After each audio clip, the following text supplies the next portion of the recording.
inspired me? My mom. Growing up, my mom, it was when we did back to school shopping, we did bra shopping, we did underwear shopping. She was so good about laying that foundation of the importance of a good bra and a good pair of undies. What it's like to be fitted correctly when you go to get size for your bra. So I had all of that growing up, right? And I assumed that everybody kind of had that background.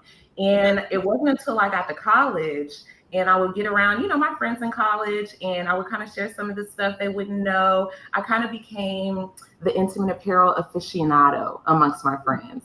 And so whenever they would go bra shopping, they would take me when they got fitted, or if they had questions, I'm like, ooh, this is a little bit too tight, or do you think this is the right size?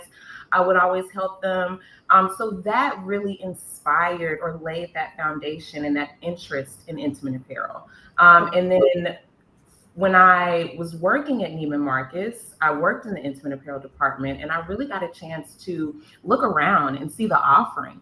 And when I looked up, I didn't see anything that represented me. I didn't see anything that represented me. I didn't see anything that looked like me. And I realized, okay, this is a problem that I want to solve, because not only is it a problem that I know a bunch of other Black women are experiencing, but I know women that I know, myself, my mom, my aunts, there is no place that we can go and feel like we're represented and included.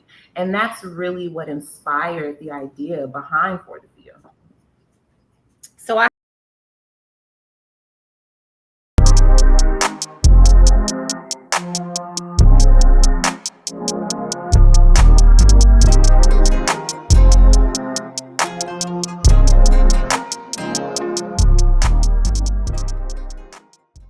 Hey Style Crew, we are back for another episode with another amazing founder during Black Business Month. We're celebrating everybody Black, rooting for everybody Black all month long. I have the beautiful Casey Nayles with me. She is the founder of For the Few Intimates. And after this conversation, I know she's going to leave you wanting to know more, and you are going to want to just go ahead and purchase all of her products. So I am going to open up by introducing her.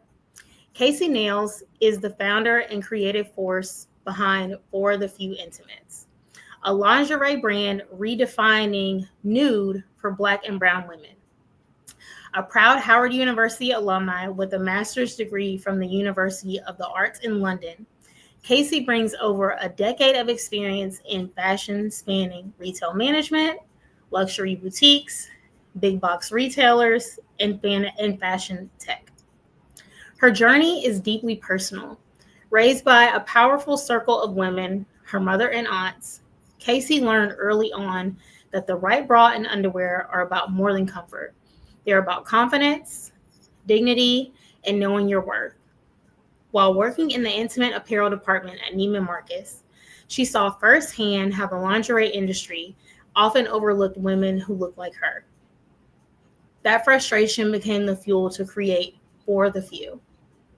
Through inclusive shade ranges named after the women who raised her, sustainable practices, and designs made to fit and flatter real bodies, Casey has turned For the Few into a love letter to Black and brown women everywhere, honoring her family's legacy while creating underwear that makes women feel seen, celebrated, and supported from the inside out. Right. Casey, welcome to the show. I'm so excited to have you. I know the listeners are going to enjoy your story, and just from your bio, just automatically it leaves us wanting more. And I purposefully, this is on purpose, know very little about the brand other than what can be found through your website and social media, which is actually how I found you, because I want to learn your story along with the listeners at the same time. So I want to first ask you, you shared in your bio your story about what inspired you to start For the Few Intimates, but can you tell us, just take us into a deeper dive of what actually led to For the Few being brought to life? Yeah, definitely. First of all, I want to say I'm so excited to be here, Jessica, and thank you for having me. But starting For the Few Intimates, what inspired me? My mom. Growing up, my mom, it was when we did back to school shopping, we did bra shopping, we did underwear shopping. She was so good about laying that foundation of the importance of a good bra and a good pair of undies. What it's like to be fitted correctly when you go to get size for your bra. So I had all of that growing up, right? And I assumed that everybody kind of had that background. And it wasn't until I got to college and I would get around, my friends in college, and I would kind of share some of the stuff they wouldn't know. I kind of became the intimate apparel aficionado amongst my friends. And so whenever they would go bra shopping, they would take me when they got fitted, or if they had questions on like, ooh, this is a little bit too tight, or do you think this is the right size? I would always help them. So that really inspired or laid that foundation and that interest in intimate apparel. And then when I was working at Neiman Marcus, I worked in the intimate apparel department, and I really got a chance to look around and see the offering. And when I looked up, I didn't see anything that represented me. I didn't see anything that represented me. I didn't see anything that looked like me. And I realized, okay, this is a problem that I want to solve, because not only is it a problem that I know a bunch of other Black women are experiencing, but I know women that I know, myself, my mom, my aunts, there is no place that we can go and feel like we're represented and included. And that's really what inspired the idea behind For the Few. So I heard a lot from what you said. And I want to first acknowledge that I'm so inspired that your mom included undergarments as far as getting ready for going back to school, because I would have never thought about that. And thinking about it, I think we're getting further and further away from this, but I come from the old school. Like, I'm from Alabama. When I would go to my grandmother's church, we wore the slips. Yes. Church. I was just talking to one of my girlfriends about this the other day. Like, they will never know. I wore the slips, the little socks with the frill around the edges, all the things. So it just makes me think about those things. And I remember getting, my aunt gave me my first training bra set. Girl, they haven't changed much since then. But the point is, I was so excited. You could not tell me I was not grown getting these training bras. And what I like about, one of the many things that I like about your story and For the Few Intimates, is that it seems like you're bringing that excitement and the experience back into shopping for undergarments. And it's very specialized, because as department stores and things have gone away, those options are becoming few and far in between. And then you add in the fact of being a Black and brown woman, you can even go to the store, but your options may be extremely limited. Yeah. So what I want to know, so tell me about your journey from idea to execution. Okay. Yeah, girl. Give it to a straight, no chaser. Ooh, okay, so that was a long journey. Okay. And I think so. I started out with this idea. There's been so many evolutions of what For the Few looks like, because what it looks like today is not the idea that I had 2-3 years ago, right? When I first had this idea, it was actually in grad school. So I went to the University of Arts in London, and I have my master's in fashion entrepreneurship and innovation. So as a part of the program, your final project had to be this business that you came up with. Now, originally, when I started the idea, the business was more so about inclusivity when it came to sizes, body positivity. Those were kind of our pillars at that time, right? And I went to grad school, graduated, still had this idea in my mind. Honestly, I was scared to start. I didn't know where to start. I have more of a business background. I don't really have the technical design and fashion background. So that was a huge hurdle for me, because I'm like, I don't know how to draw. Like, how am I going to put things on paper? I don't know how to sew. So overcoming that hurdle of, feeling like I didn't know what I was doing. And figuring out, okay, I needed to first figure out what are the changes that I want to make. So I actually took underwear that I had. Working at Neiman Marcus was such a great experience because I worked in the intimate apparel department. I got to go in the fitting rooms with women. So I would hear some of their problems that they were having or the issues or, things that they like, but I wish I could change that. So I banked all that knowledge. And then I sat down, I took a couple of pairs of different styles of underwear and said, okay, if I were going to make these in the way that I want to, what are the things that I would change? So I kind of got that in my mind. I wrote those things down. And then I had to find somebody to actually draw them and create the samples. I was blessed to be able to find someone who did the tech packs. She had a small woman-owned business. I worked with her in kind of like taking those ideas in my head and those changes, and she was able to create something tangible with that I could actually try on. So I went through that process. After that, we had to the shades. Okay, that was a whole nother process with finding the shades, because originally I'm thinking like, all right, well, what I'll do is I'll make the underwear, then I'll find the fabric to make the underwear, and then I'll have a factory make them, right? Very simple. Honey, called up so many different fabric suppliers and we're like, okay, well, can you send me the different shades of brown that you have? And they were like, yeah, sure. Girl, one. Okay, one. Two, if I was lucky. Okay. Two, I would ask for, okay, well then if you don't have a lot of brown shades, what nudes do you have? Do you have different shades of nudes? One, maybe two if I got lucky. They just didn't have the options to buy. Originally I'm thinking maybe it's the brands just not deciding to make the underwear in these shades, but it went even deeper than that. It was actually the fabric suppliers who really didn't have the fabric options for you to choose from. So how we even developed our shades, there is a photo of my mom and my aunts. All of my mom and my aunts are a different shade of brown. Okay? Yeah. From rich, beautiful chocolate to honey gold. I took that photo and I went to Lowe's and I matched up like paint chips with their skin tones. And I found a dye house, an amazing woman, another woman-owned business in Florida. And we worked together for about 6 or 7 months, going back and forth, creating the shades, coming up with the colors, changing this, adding more of that. So that's actually how we developed the shades. All right. So at this point, I got my 3 styles. I got my 5 shades. Okay. Now I'm like, I got to find somebody to make them. Right.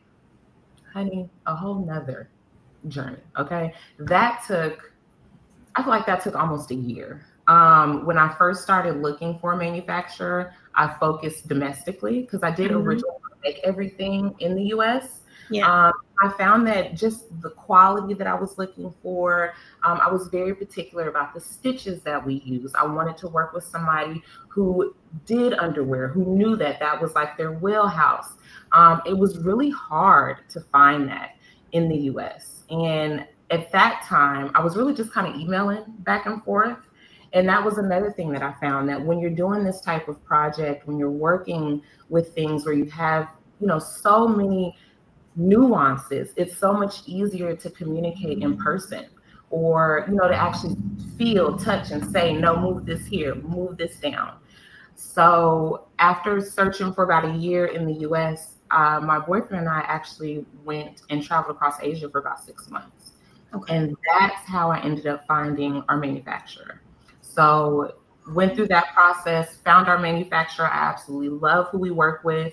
They were started and founded by a woman, which I'm all about empowering other women-owned businesses. That was like on my little list of things.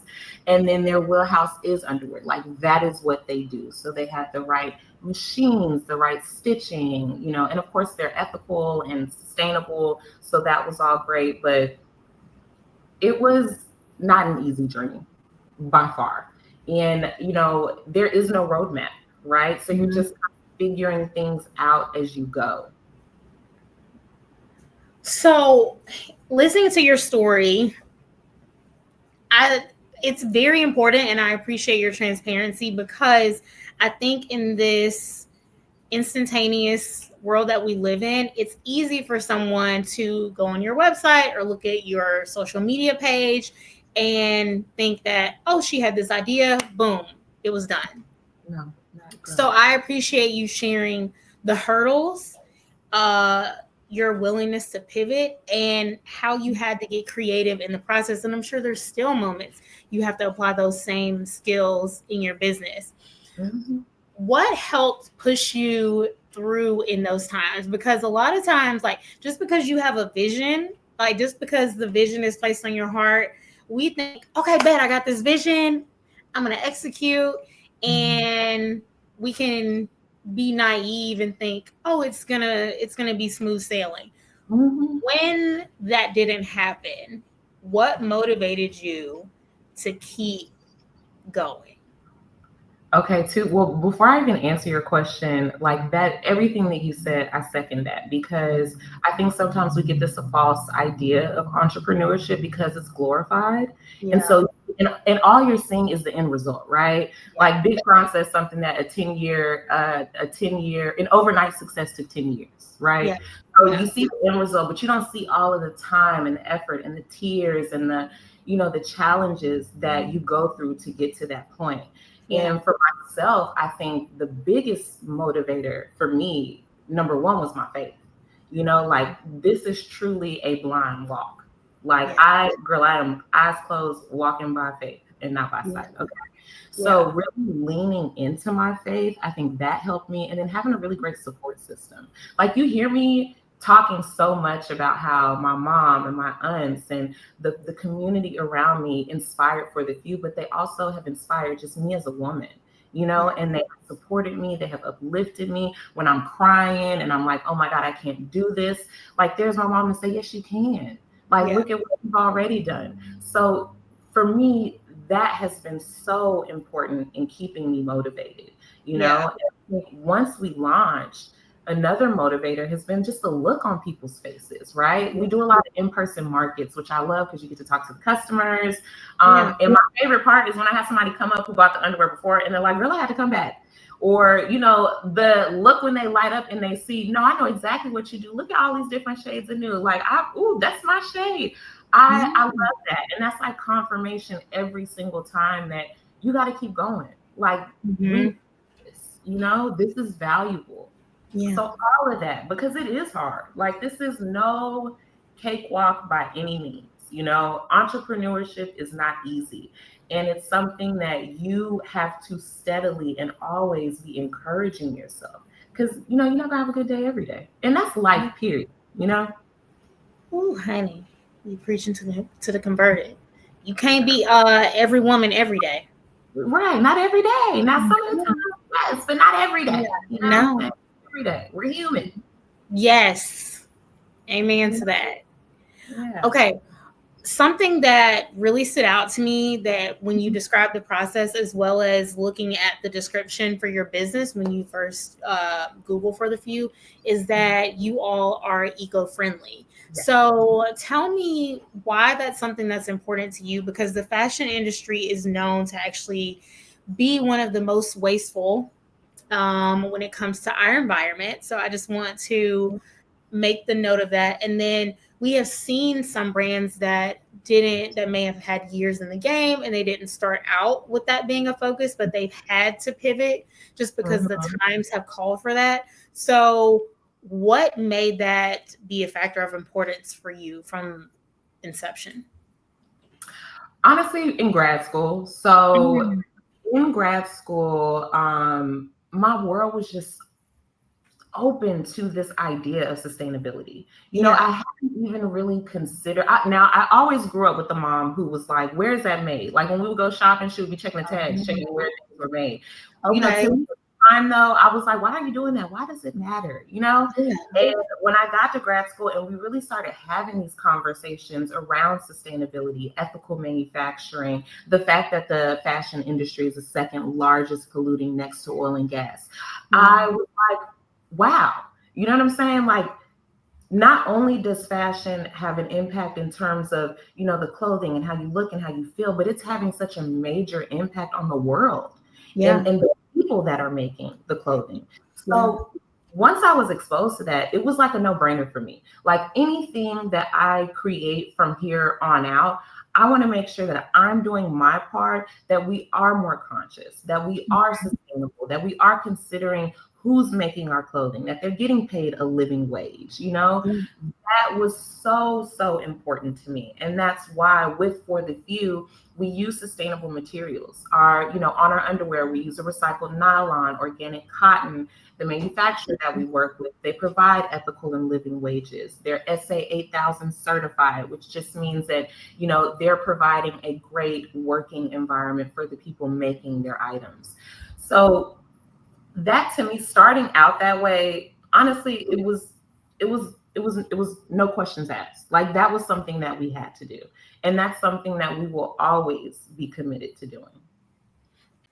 Style Crew, remember when I told you that we had some new sponsors for this season? Well, I cannot wait to tell you more about one of our newest sponsors, Brit's Body Butter. I am actually holding some of her fragrance oils, which are my favorite products from her. And my favorite fragrance that I wear on repeat, and I constantly get compliments when I wear it, is the Amber Vanilla.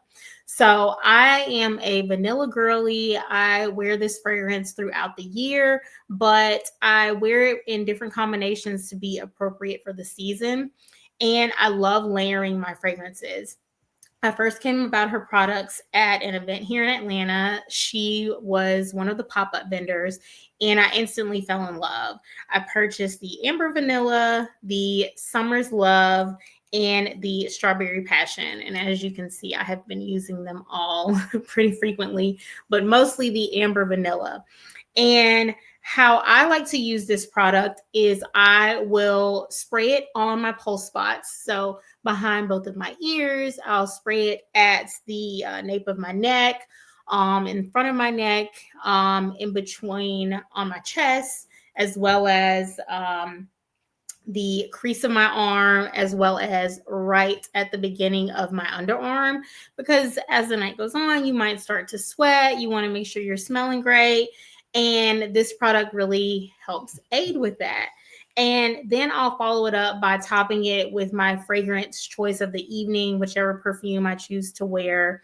I find that this fragrance, particularly the Amber Vanilla, pairs really well with a variety of perfumes. And so after I apply the perfume on top of the oil, which would be on my pulse spots, then I'll follow up with a body mist, spray it throughout my hair, all over my body, on my clothing. And then I'm good to step out the door and get all of the compliments of, oh, you smell so great. And one of the other things that I love about this product, that I love supporting small owned businesses. And this is another Black woman owned business, and they are completely integral in their process. You can get in touch with someone easily, and I just can't recommend them enough. I can't tell you how much I love the products, and I always get compliments. Just to tell you a little bit more about Brit's Body Butter. At Brit's Body Butter and Oils, we believe that beauty goes beyond the surface. True beauty comes from within and is reflected in how we treat ourselves, others, and the planet. Our philosophy is rooted in mindfulness, positivity, and sustainability. Experience the pure, lasting hydration of Brit's Body Butter and Oils. Your skin will be sure to thank you. And so for the listeners, I have a code for you. The code is Styled by Jess. That is STYLEDBYJESS. And this will get you 15% off of your purchase price. So don't think about it. Go ahead and run to britsbodybutter.com. That is spelled BRITTSBODYBUTTER.com. And be sure to use the code Styled by Jess, STYLEDBYJESS, for 15% off your purchase. And with that, let's get back into this episode. So you mentioned that the inspiration really came from your education in grad school. First of all, I'm super impressed by your resume. I just want to tell you that, girl, because education on education, honey. What I want to first ask, what motivated you to attend graduate school in London, Mhm. as well as your experience being in graduate school there. Like, what are just some of the things that you learned as far as sustainability? And did you find that their culture, um, at the time at least, encouraged that more than being in the US? Okay, so to answer the first part of your question, I wanted to go to the University of Arts because at the time when I was thinking about grad school, first of all, my background is in marketing, right? I went to Howard, I have a business background. Okay. I've always been interested in fashion, and Okay. when I was in college, I was always trying to figure out, okay, how's the way that I can weave this interest in? Because, honey, when I tell you the syllabus or the course guide is locked up at the School of B, so Yeah. you're basically taking all of your business courses. Even most of your electives are centered around business. So the Okay. only opportunity I got to take a fashion focused class was actually my senior year. I had like one open elective that I could pick anywhere because I finished up all the credits that I needed to satisfy. And I took an Okay. intro to fashion class. And that was kind of like my first little like entrance into educating myself around fashion and fashion history and kind of like that more technical side of fashion. Okay. Um, and when I graduated, I knew that I wanted to do something in the industry. At the time, I don't know that I quite settled on entrepreneurship, even Okay. though that's in the back of my mind too, right? But I was like, I explored being a buyer. I did an internship, doing a buying internship in Saks, and did that. Was like, ooh, that's not really my thing. So I finally decided after working, once I graduated undergrad, I think I want to go back to school. I think that would give me an opportunity to kind of study entrepreneurship or give me an opportunity to study fashion in general. I was like, it'd be great if I could find a program that married both of those things because that's Yeah. kind of where I'm headed. And girl got on Google, did some research. And at the time, there were really only two programs because I also knew I wanted to go abroad. It was just something like I just wanted to. I had the chance to study abroad in undergrad. I went for like 2 weeks and I was like, I want to do more of this. Like Yeah. I wanted time to just live out of the country and experience that. So when I looked up schools, there were only two that provided a fashion entrepreneurship focused program. It was the Okay. one that I went to in London, and then there was one in Amsterdam. But at the time that Amsterdam school, they had just started that program, so it was still very new.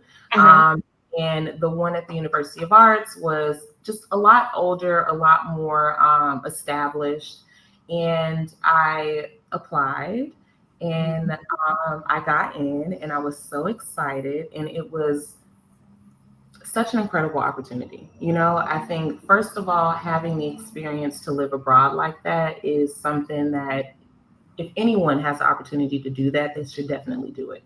Yeah. Because it's just, oh my God, the world is so big, and Yeah. getting a chance to live and experience another culture and travel, that was amazing. But going to that school, being surrounded by so many other creatives and so many people and teachers that were experts in that area, and really getting to fuel that side of me that I felt like, I hadn't had a chance to fuel. Yeah. That exposed me and opened me up in such a way that I think I really realized that, okay, I can do this. Like I can Yeah. start a fashion brand. This is something that's possible. And while I was there, I had the opportunity to work on a couple of projects that were focused around sustainability. So I did a project with Caring, Mm-hmm. and it's like the conglomerate that owns all of your like YSL, your Gucci, all of your big names. We did a sustainability project. And that was an experience that I had that really kind of exposed me more so to the sustainability from an aspect of um, factory workers and what their working condition was and how we could Okay. improve the working condition, right? Okay. Um, for one of my master's projects, my advisor was actually the woman that was over the Center for Sustainability. Mm-hmm. And she was, oh my gosh, she was so amazing. So Yeah. amazing. And again, being being there in school and just being surrounded by that, I think at the time, first of all, I think European culture is a little bit, especially when it comes to fashion, a little bit further ahead than we are. So Mhm. they were having those conversations about what can we do to use different types of materials? How can we be innovative in the technology? And, maybe we can do a different dyeing process. All of those types of conversations we were having in grad school. And I hadn't heard that in America. We hadn't started talking, Oh, like okay. sustainability and ethical manufacturing. And those weren't buzzwords or those weren't topics of conversation in the US. Okay. So I really just think being over there and being in that environment, all of that was such an inspiration and really kind of laid that foundation for the pillars that we stand on at For the View. Okay.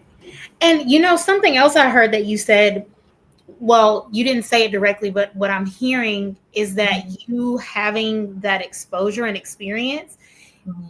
really encouraged your confidence that Yeah. you had what was necessary to go out and do this and give Mhm. us for the few. Definitely. Definitely. Not only did I have the confidence, but I felt like I had more of the toolkit, the education, Yeah. right? I felt like one of the big things I was missing was that kind of segue into fashion. Yeah. I knew how to run a business, but what about the fashion aspect of it? And having that opportunity to go there made me feel like, okay, I have what I need. I have the resources. I have the background. I think this is something that I can do. I love that. I love that you had that experience. Thank you. Thank you. Okay. So, undergarments, we all know they can be deeply personal. Mhm. So, how does your brand, obviously, it says it all in the name for the few, but how does your brand address inclusivity in skin tones, body types, and just cultural representation overall?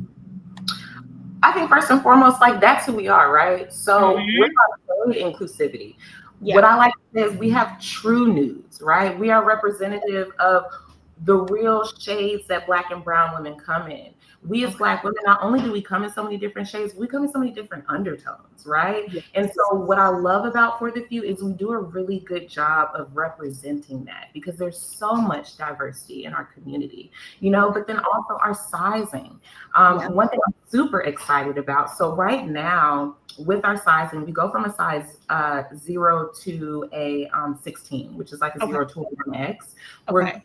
right now working on expanding our sizing. So we'll Okay. actually be going up to a size 4X or 28. Oh, So, making sure that we have that representation in shade and sizing, but then also a really big part of that is showcasing real women and real bodies, right? Like in mm, our marketing, in our social media, on our website, like I want you to see different body types, different size women, because at our core, we are about celebrating women. We want you to feel comfortable and confident in the skin that you're in? yeah. No, I agree. And I do think representation is important. And I think when you have a seat at the table, it is important to make sure that's represented, not just in the sizing, but also in the advertisement, in the Yeah, marketing, in all the things. So right. Like it's that's not enough important. to talk about it. We want to do it. We want to show it. We want to be that. Yes. You know? Okay. So you talked about the beginning of your process with trying to source the skin tones and the issues with that. What are some other challenges that you face being a Black woman in the fashion industry that you are comfortable sharing with us?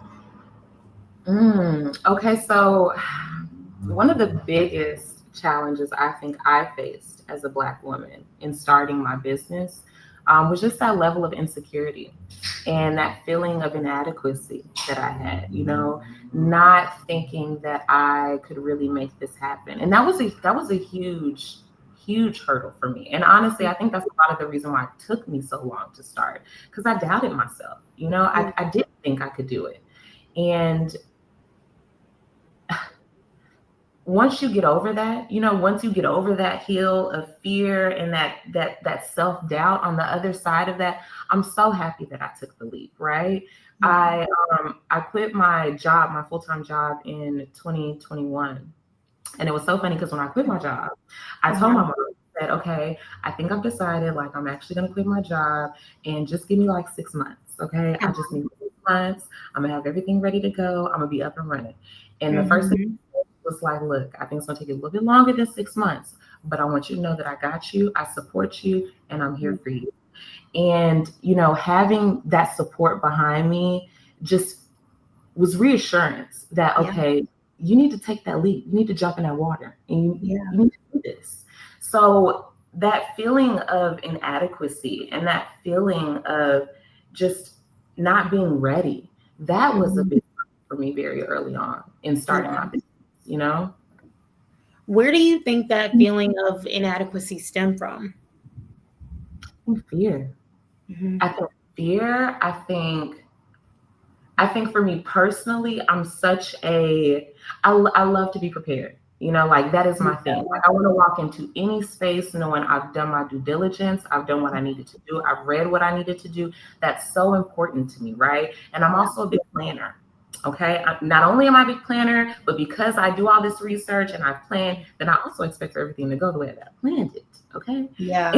And that, honey, entrepreneurship knocked that out of the water, okay? Because a Yeah. lot of this, you are, like I said, you're walking by faith. You Yeah. know, you don't know what you're doing, and Yeah. it's so important to be okay with failing. Like that's not a testament to your level of adequacy. That's Yeah. not a testament to who you are or what you can do.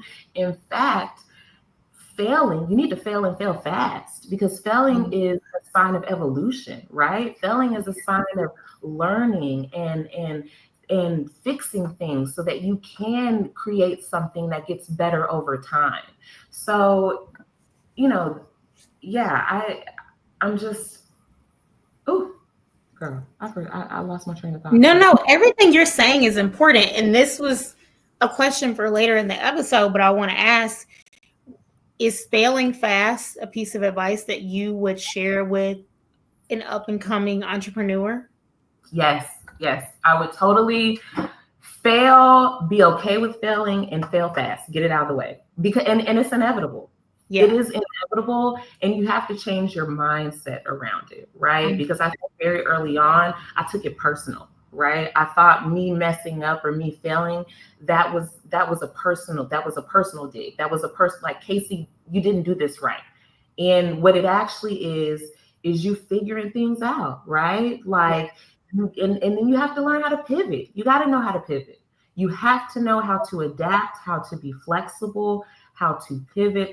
All of that is important. But yes, if I had to like give number one piece of advice for somebody starting out, be okay with failing, fail fast, and fail forward.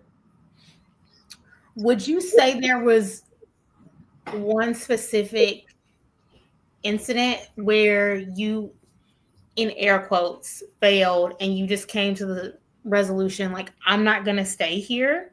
This is a moment. It's not definitive of who I am or what it means for this journey. This is something that I have to push past. Or did it take a few times and the encouragement from your loved ones to get past that?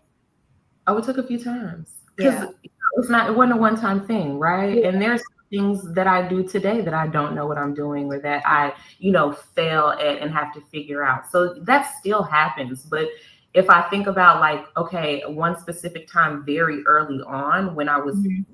idea of failing fast and being okay with failing was very new to me. Yeah. It is something that comes, out. And right before we got ready to do our launch shoot, like this is our Mhm. big launch shoot before we launched, um, I had to get my samples. I had to have Mhm. my samples. And what they call them are like salesman samples. Your salesman samples are just your samples that your factory will send to you before they actually go into production that you can use for like your photo shoots, your marketing materials, all of that. So you have that ready to go when Okay. they're actually done making, the products or whatever it is they're making.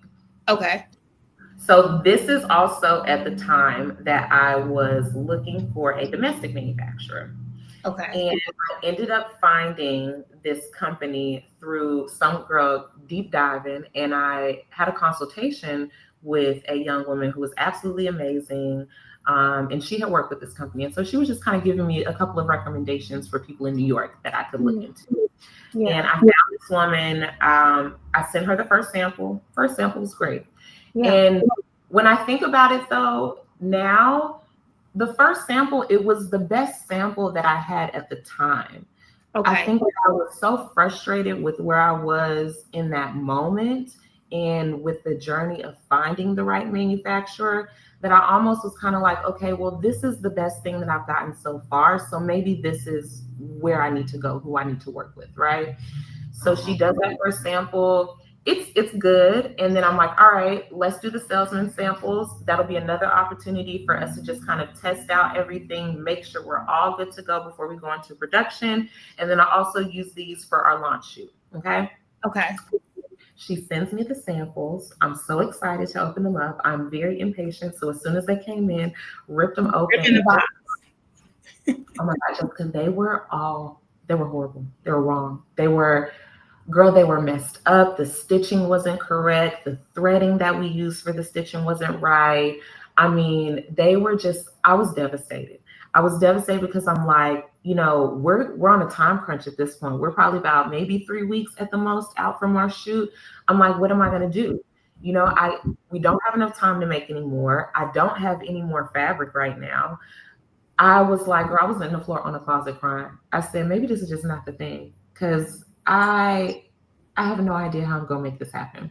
Yeah. And I really want to give up. Like, I was like, okay, this is it. You know what I'm saying? Because I'm about to waste all this money that we put on this photo shoot. I can't do the shoot. Like, this is insane. And at the time, I was actually visiting my boyfriend, and he was so encouraging. He was like, he was very encouraging. I had actually, which worked out in the end, I had ordered more samples that I needed. So for the shoot, I really only needed 5 samples. Because we were only doing the shoot with 5 girls. I had ordered like 15 because I wanted to get multiple sizes and different styles and shades to check everything. Okay. So I was able to go through all of those, and I picked out the 5 best ones that we could use for the shoot. And girl, we did the photo shoot, and those are the photos that we use on our website, on our marketing. I mean, those are the photos. And when I tell you the way that photo shoot worked out, Jessica, it ended up being, oh my God, it ended up being so amazing. The visuals that we got from it, the photography, the videos, oh my gosh. It was like, although everything had, in my mind, everything had messed up along the way, it fell into place exactly like it was supposed to. And the end product of it was even more than I had imagined, So I'm so thankful in that moment that I didn't give up, because on the other side of that, I mean, look at what we got. That's the stuff that we use still today, right now. Yeah. And there's so many other examples of that, but that is just like very early on, before I kind of got into that mindset where like, don't take it personal. Like, you can figure it out. Let's pivot, girl. Because at that point, I was like, oh my God. Oh. I was like, what am I going to do? So yeah, that was, and now I'm getting so much better about, when things like that happen. Like, we can figure it out. Like, we figured it out before, girl. Let's put our thinking cap on and figure it out right now. I love that. You just inspired me, and you have no idea who else you just inspired by sharing that story. Yeah, I'm just like, and that's why having these conversations and talking about this is so important. It's so important to hear these stories that, like, yeah, not gonna get everything right on the first time, but neither did I, or neither did she, and that's okay. That's a part of the journey. It's ebbs and flows. You're up sometimes you're down, and you got to be thankful for the ups and the downs. Amen. Because when everything comes full circle, you're like, oh, okay, God, I see what you were doing. I see what you were doing. Like you said, is where it says, in time, I will make my ways known to you. Honey, I got another story. You want to know, Okay, I see what you're doing. Look, another portion to that too with that photo shoot, right? The first time that we were going to do the photo shoot, Girl, the photographer actually got COVID and had to cancel. Yes. She, just so happened that she got COVID, which you can't predict somebody getting sick. Right, And, for sure. with something as serious as that, we had to shut it down because, Yes. we could not do the shoot. And it No. was too late of a notice to get another photographer. Okay. And at that point, I'm just like, the space that we picked, the ladies that we picked, I was so like, oh my God, this is the perfect location. This is the perfect everything. Like, what am I going to do now that we canceled it because we weren't able to rebook that location? So, girl, yeah, that was another time where I was just all around that same time where I'm like, oh my God, this is not working out. Like, this is not what I planned. And it just, so this is how God works. That day that the photo shoot was canceled, all the Mm-hmm. models still came because like my mom was there with the photo shoot. She was our chef for the day. So she had cooked up Ooh. all this food and she was like, well, why don't you still just invite the girls over? And we rented an Airbnb. So we still had the Airbnb for the weekend. She was like, why don't you Okay. still invite the girls over? That'll give y'all another opportunity to, talk, meet each other, just do that. So everybody still came over. And one of the models was like, if you are looking for a space that's like this, she was like, where I live on a bunch of land. She was like, you can do the same type of setup. And she was like, and I think the vibe that you're going for, she was like, I'm pretty sure that my house is kind of like decorated like that. And she was like, I'll let you use my house for the shoot. And that's actually the space that we ended up doing the shoot in, which when I tell you, when I walked in, Jessica, it was amazing. It was even better than what I had thought was perfect, right? It was just Mm-hmm. I really wanted this like nostalgic and warm, cozy vibe. And that was like exactly the vibe that she had in her home. I just had to put up a few little things and baby, it was perfect. And I never would have found that had the first location not worked out. So again, just reiterating that things fall into place or happen exactly as they're supposed to. You And just it got and it always ends up being something better than what you could have even imagined. yes, Yeah. yes. Mention being very intentional as far as representation when it comes to the models and everything as far as that. What are some ways that you use your platform to educate or empower women about body confidence as well as self-love? A really big thing with For the Few is we want to create a community, right? Like we really want to create this space for Black and Brown women where Okay. you can ask the awkward questions. You can get Okay. tips on bra facts and bra health. And so a couple of ways that we do that outside of our social media, right? Because we also want when you come to our page for that to be an extension of that community. But Okay. when you subscribe to our newsletter, we do a bi-weekly newsletter that we send out. Also, you'll see on our social, we'll do things like panty talks, where that's all about educating the customer on different things around underwear or feminine hygiene. So those are kind of different ways outside of obviously representation and really, showing and depicting real women and Black women and how we just continuously want to empower women to feel confident and to be confident in who they are. Love that. I'm gonna have to get some tips from you on your newsletter sends Yeah. and all the things. Yeah, because I'm in the process of trying to start the community around the podcast. So I'm gonna pick Okay. your brain. Yes. Yes. Definitely. Definitely. Okay. Beyond selling products, Mhm. what impact do you want your brand to have on women as well as the Black community? I think the impact that I want to have Mhm. is an example. I want for young Black girls that want to be creatives or in the fashion industry to look at me and know that it's possible and to Yeah. look at me and see themselves. Yeah. So that's really important to me is just showing what you can do, Yeah. when you apply yourself, when you put the work in, and ultimately and most importantly, when you don't give up, or give in. And so I want to be that representation. But then also from a brand perspective, we do a lot of community outreach. We've worked with Prairie View A&M University, which is an HBCU in Texas. And we've done workshops on entrepreneurship, on bra fitting for, they were 10th and 11th graders in high school. So doing things like that, anytime that I can sit on or participate in a panel or any type of fireside chat, that's something I always want to do, because I want at the end of the day for this to be an example to other women. We need more young Black creatives and Black brands. Yes. The more that I can get out there and showcase that and encourage that, like that's the impact that I want to have on my community. Oh, I love that. I love that. And I think especially now with the changes in the negative rhetoric with the administration that's occupying the White House, I think it's incredibly important in order for us to make it through this time, for us to support each other and have that mindset of lifting while we climb. So I love that. Mm-hmm. And it's enough room for us all. You know what I'm saying? Like, there's no reason why we need to gatekeep, why we can't share resources, lift each other up, because it is enough room for everybody. Yes. Oh, 100% agree.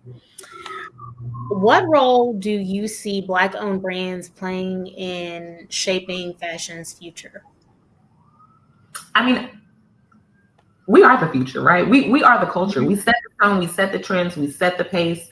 Because of that, and because of our importance to this conversation around fashion and the impact that we have on fashion, we need more Black brands. We need more Christopher John Rogers. We need more Brandon Blackwoods. We need more For the Few Intimates and Casey Nayles. It's so important for us to lift up and encourage this next generation so that we can continue leading that conversation and setting those trends, because that's what we do. That's who we are as a culture. And in order to continue that, we need more Black brands, more Black founders. I think that's so important to continue that legacy. I agree. Okay. Finish this sentence for me. I feel the most confident when. Oh, can I give you two answers? Yes. Okay. There's no right or wrong answer, and there's no limit on the number. Yes. Okay. So first and foremost, I feel most confident when I'm myself, when I'm authentically Casey. Yeah. In all her glory, all of that she is. Yeah. That is when I feel most confident. I also feel very confident when I have on a red lip. That is my color.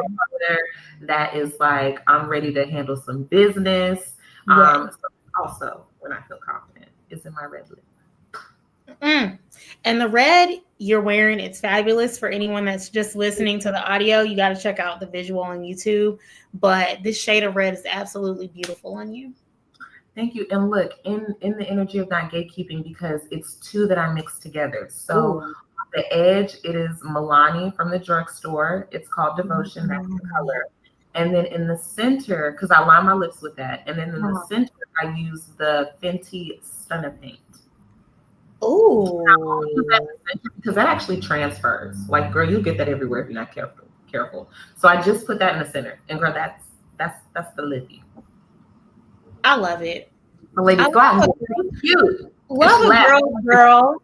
Yes, that doesn't gatekeep. Tells you where she got the shoes, the lip combo, giving you the coupon code. I love it. I love it. Power color. Okay, everybody needs a good red lip. Yes. And a good pair of panties. Yes. And they can get that from you. They got the lip tip, and now they can get the underwear. Okay, so with that being said, I have two more questions for you. Okay. I always like to close out the podcast with a style-related question because we are style and conversation. So what is your must-have undergarment piece to feel confident in your outfits? Okay, well, y'all already know what I'm about to answer. And honestly, I'm not doing it because I'm biased. It is a good pair of panties. But the reason why I say that is Uh-huh. because that is your foundation to your outfit. And look, it's like laying a house. If you don't lay the foundation right, everything after that is going to be messed up. So Yeah. you want to make sure that you have on not only the right style of panty, because we Yes. also don't want to see no panty lines, okay? Right. But also the right shade. So whether or not you're wearing something light colored, like your linen or your white, you want to have on your nude, your Yeah. skin tone underneath that. So my must-have undergarment is a good pair of panties. Now my top, because it's that's number one. Number two would be a good bra. A good bra. Yeah. Because honey, you got that's your foundation. Your undergarments are your foundation. This And is I cannot say it enough. Like if you don't have that right, everything that you put on top of that, it's yeah. not gonna look right. It's not gonna look how it's supposed to It's look. not. And we want everybody to go out presenting the best version of themselves. We want y'all to Mhm. look the best, honey. And that's why you got to lay that foundation right. Come on now. Come She on said now. what she said. It's important, honey. It's She important. said what she said. She spelled it out. Okay. Now, with that being said, so everyone can get their foundation right. Yes. You have to tell the girls where they can find you, if you have any upcoming projects, collaborations that we need to support, all the things. Okay, so ladies, you can get your nude underwear from our Mhm. website. That is Yes. forthefewintimates.com. You can Mhm. also follow us on all the social media sites, Instagram, YouTube, TikTok at For the Few Intimates. Okay. Something I mentioned a little bit earlier, we are in the process of expanding our sizing. So we are introducing sizes 2X to 4X, Okay. and we will be looking for fit models in a couple of weeks. Oh, Oh, yes. And that is an opportunity for you to actually be a part of our expansion and how we're growing. We'll be advertising about that on our social media. But yeah, if you're interested in giving me some honest feedback and trying on the panties, making sure that they fit right, I would love to have that. And that's something that I'm super, super excited that we're getting ready to do. So that is something that's coming, those extended sizes. you should be excited and you should be proud because that means you are expanding your business. The need is there, and I'm so excited for you. Thank you. Thank you so much. This has been so awesome. This was great. You were great. You're just your willingness to be transparent and share your true experience, the ups as well as the challenges, and your willingness to share your gift with the world and pursue it through all of that and keep going. I cannot wait to see what continues to come for the few intimates. Thank you so much. I received that. I appreciate that. I enjoyed talking with you. I was really nervous before you made me so comfortable. I love the Oh, questions that you asked too. So this was just, I had a good time. I enjoyed this, and I thank you for the opportunity to get on here and to tell my story. I appreciate that, and you have to continue to do this because this is so important to continue to tell these stories. I receive it because, like you said, it's not always easy, especially juggling this. I have a very big girl full time job. Like you said, your background is in marketing. I work full time in marketing for a tech company. Okay.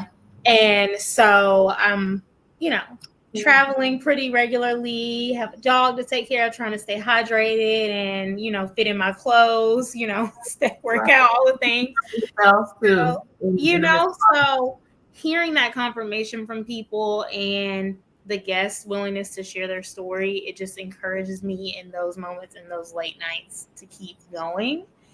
And my goal is just for my guests to feel comfortable. I don't do the sneak attacks during our interviews. You had the questions yesterday, Mhm. and I want ladies and any of our listeners to come here and just feel relaxed, like whatever went on in their day prior to them pressing that play button. I just want them to come into the space and have an hour to 2 hours of just calm education, laughs, some girl Mhm. talk, inspiration, faith, whatever we're talking about in that episode, and just leave better than they were when they press play. So I can't do that without you all. So I appreciate you. Well, you did that. That's exactly how I felt. I was comfortable. I was prepared. You did exactly that today. And so this was great. Like, this was amazing, Jessica. 10 out of 10. And oh, I appreciate you. I appreciate you. Well, Style Crew, that is the end of our episode. I want to encourage you, run, don't walk. Go check out Casey and For the Few Intimates on Instagram, TikTok. Check out the website. Go ahead and order your shade, and then keep up with her for those fit models that she'll be looking for soon and the expanded sizing. And we are going to continue to support you in your journey. And with that, we are out until next week for another episode for Black Business Month. And I'll talk to y'all soon.